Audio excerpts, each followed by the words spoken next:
The trap bar deadlift. Some people hate it. I see no point in it. And some people love it.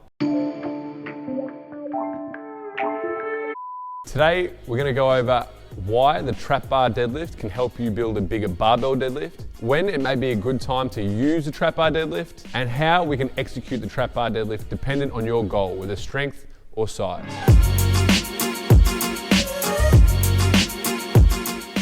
But before we dive right into how, why, and when the trap bar could be used in your program, we're going to break down some of the criticisms that are surrounding the trap bar deadlift. The first criticism that we're going to break down is that the movement is far too squatty to develop a deadlift pattern. I think the biggest issue with setting up with the deadlift or the trap bar deadlift and the execution is that some people do not set up in the hinge or with enough hip flexion to see any real carryover to the barbell deadlift. If we think about the barbell deadlift, we have the constraint that is the barbell and that drives more hip flexion. Because of the trap bar, we don't have that constraint. We are not forced into a position where our hips are further back and sometimes higher. What can happen is people load far too much weight on the bar for this pattern and can tend to shift towards a more upright position or drive more knee flexion into it using more quads and then not seeing as much carryover as they should to a barbell deadlift. My counter to this criticism is set up in a better position and rein in the ego. You can use a whole lot more weight with that quad dominant position because you are using a bit more quads along with the hamstrings and glutes, but it's just not what we're looking for. Yeah, there will be a time to do a more upright position for a trap bar dead, but if you're using it as a secondary lift to build your primary movement in the barbell deadlift, this is just not going to see the same results. So making sure that we set up with a very similar hip position to our standard or our conventional deadlift is going to be the way that we cancel out this criticism and we are setting a solid position to see some carryover for our traditional or conventional deadlift. The second main criticism is the handles are too high. My counter to that is flip it over. We've got the luxury of high handles and low handles, and they'll both have their place in your programming. The low handles we'll see have a very similar height to a barbell with plates loaded on it. If we're trying to see a little bit more carryover to our primary movement, we want to make sure that we're pulling to a similar range of motion. Now, this isn't to say that the high handles do not have their place. Sometimes pulling twice a week for a lot of people may be a bit too much stress on the extensors and the lower back musculature. So pulling from a little bit of a higher position can take a bit of the load off the lower back, and I think this is a really, really handy tool, especially when trying to expose someone to a deadlift pattern twice a week. Less stress to the lower back and then potentially more gains to the lower body and more strength in the barbell deadlift.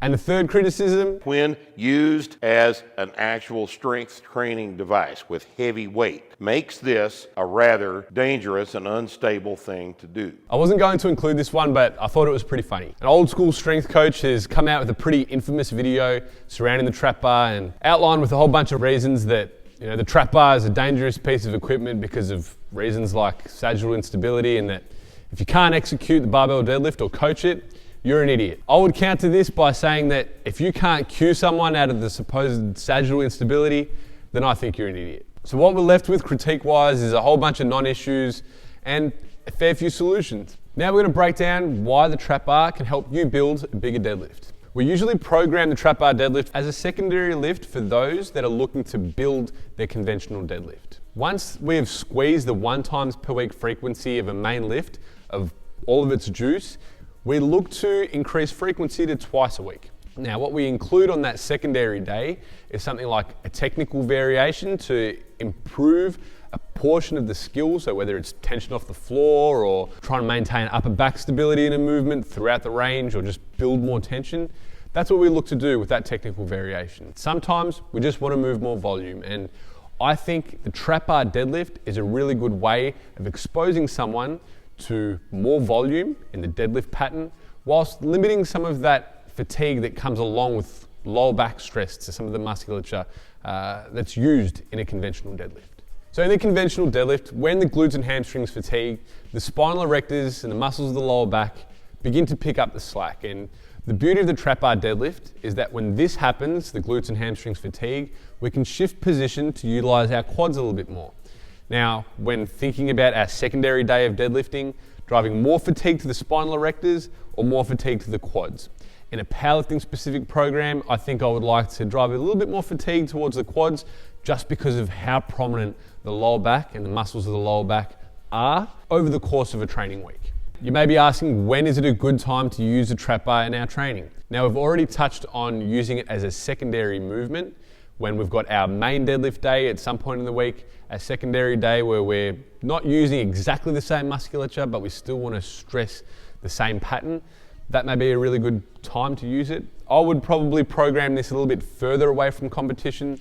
As we get closer to competition, I think having the barbell for a 2 times per week frequency, a main lift, and then a secondary using a pause or tempo would probably be a better option. I think that using this in someone's off season or post competition may be a good way of offloading some of the musculature that has been stressed quite a bit through a competition specific block, and in a block prioritizing hypertrophy. When using a barbell deadlift for hypertrophic means, I just don't think it's the best option. If we think about the stimulus fatigue ratio, the barbell deadlift just isn't it. I think using something like the trap bar deadlift, especially if we can add in an eccentric, is probably a really good way to accrue meaningful volume without stressing the absolute shit out of the muscles of the lower back and training our lower body really, really well. Now, it's time to go over how the trap bar deadlift should be executed. As I said earlier on, we want to make sure that we're still driving a degree of specificity in this with our hip position and with our range of motion. So using the low handles is super important, and making sure our hip position mimics that of our conventional deadlift. Now first, we want to make sure that we're setting up in a very similar stance to the conventional deadlift. Our feet about shoulder width apart. We set up with the collars in line with our shoelaces. We drive a full exhale to set our core position. Hinge into position like our standard conventional deadlift. A big issue with a lot of people is they grab the bar, they're too far forward or too far back. We want to make sure that our hands are in the center of the knurling. From here, we take a big breath in, build our tension, and then push off the ground. We want to make sure that specificity isn't just looked at through the lens of exercise selection, like a deadlift pulling with just a barbell. The trap bar deadlift, yes, it's a different implement, but we can use exactly the same hip position and the same stance width to make sure that we're stressing very similar muscles as we would in our standard barbell deadlift. But we can also think of dialing back specificity through range of motion. And this is where the use of the high handles comes into it. As I spoke earlier, sometimes deadlifting twice a week for a lot of individuals is quite a bit of stress in the lower back. So by increasing frequency, so having twice a week deadlift, but pulling that little bit higher off the floor may be a good way of taxing that musculature of the posterior chain, still exposing someone to that movement and improving technical skill, but without the same degree of stress to the lower back. Another way of offloading the lower back is by setting up in a position that is slightly more upright and with a bit more knee flexion. This will bias the quads a little bit more in the movement, take a lot more stress off the lower back. It is less specific to the deadlift, but like I said earlier, not everything has to be bang on specific, designed to carry over to our competition style deadlift. If you're using the trap bar deadlift to build bigger glutes and hamstrings, there are a couple things that we need to be aware of. The first is the position that we set up in. If we can get our hips further back, almost like a stiff leg deadlift, this will make sure that we're taking those muscles through a greater range of motion. Another thing is adding in an eccentric, making sure that we're spending a little bit more time under significant tension. So that's a term I've taxed off of Coach Kasim Hansen. If you want to learn more about hypertrophy, I really recommend looking at N1 and Coach Kasim. But we might want to make sure that with this movement, we're taking our hamstrings and glutes through a full range of motion, and adding an eccentric into this is very, very important. If we're just using the concentric, we're not spending a lot of time under significant tension. We want to make sure that we have a concentric followed by an eccentric through a full range of motion to get the absolute most out of these muscles in this movement.